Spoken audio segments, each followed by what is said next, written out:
இந்த கலைக்கல்லூரி இடம்பெற வேண்டும் என்று நான் ஒரு கோரிக்கை வைக்கிறோம். எனக்கு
அடுத்தபடியாக இந்த கோரிக்கை ஆர்ப்பாட்டத்தை வலுப்படுத்தும் வகையில் நம் முன்னே பாரதிய ஜனதா கட்சியின் மண்டல தலைவர் உங்களுடன் உரையாற்றுவார்கள்.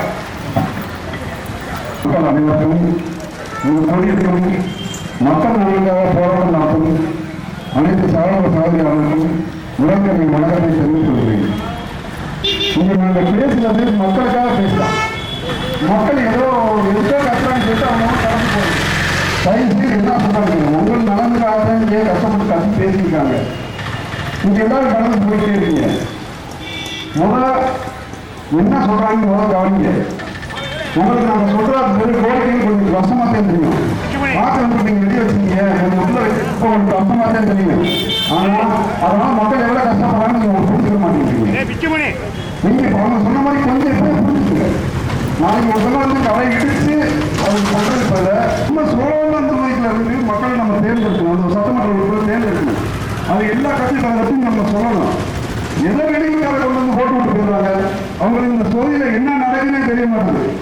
கட்சிக்கார் என்ன சொல்றாங்க, என்ன சொல்றாங்க, அதை செஞ்சுட்டு போயிடுவாங்க. ஆனா நம்ம தொகுதியில் எடுத்து நம்ம சட்டமன்ற உறுப்பினர் நம்ம தேர்ந்தெடுத்தோம்னா நம்மளோட நிலைமையில் என்னன்னு அவங்களுக்கு தெரியும். சோழர்களுக்கு என்ன தெரியும். மங்களூருக்கு நிறைய ரெண்டு பேருமே என்ன பண்றாங்கன்னா வெளியூர் மக்களை கொண்டு வந்து இறக்குறாங்க. அவங்க சட்டமன்ற உறுப்பினர் ஆகுது. ஏன் நம்ம ஊர்ல நம்ம தொகுதியில சட்டமன்ற உறுப்பினருக்கு தகுதியான ஆள் இல்லையா? நம்ம கட்சிக்காரங்க எல்லாரும் நம்ம பேசணும்.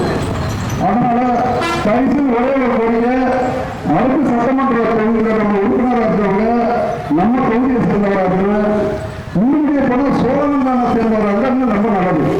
அதுக்கு நம்ம எல்லாரும் ஆதரவு